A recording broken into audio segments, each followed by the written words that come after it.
Trainer Bret Calhoun will saddle Tejano Twist in the Lafayette Stakes, returning to the Keeneland Spring Meet Stakes schedule.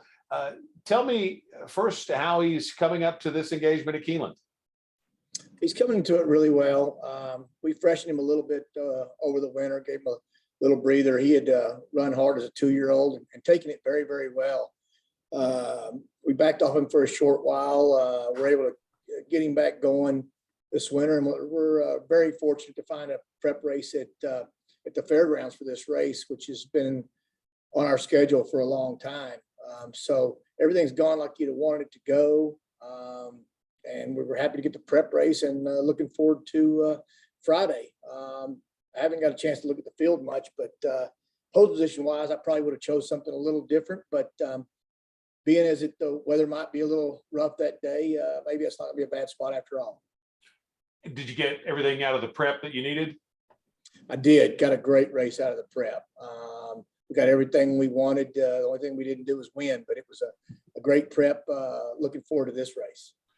You know, with 8 first or second finishes in 10 starts, he's been amazingly consistent for you. Is there anything that's a key element to getting him to run his peak? No, honestly, he's just a really solid horse that's very, very consistent.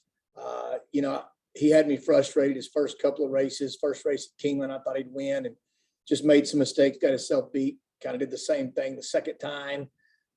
We castrated him after that. I think he showed me and ran his poorest race after that, but bounced back and put things together after that and been very, very consistent since then. He's just a horse that you would love to train and own. He's been very healthy, very sound, and been very consistent, and has a lot of talent to go along with that.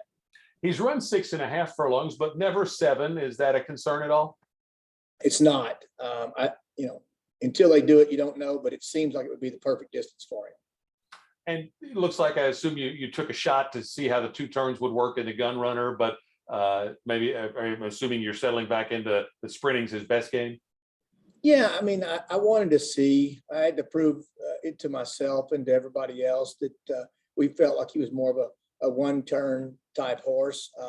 I think he can do the 2 turns, but I don't think he was a Derby type horse. And I thought he was probably better at 1 turn or less. And so, you know, it was worth taking a shot and making sure. And I think we learned what we needed to learn. He fired first time out last spring here at Keeneland. Any of your 2-year-olds you're excited about for this spring? You know, we don't have anything early this year. I don't think that we will be running any 2-year-olds at Keeneland this year. We just didn't have that kind that were developed early this year. So unfortunately, I'm probably going to miss the 2-year-old race at Keeneland this meet.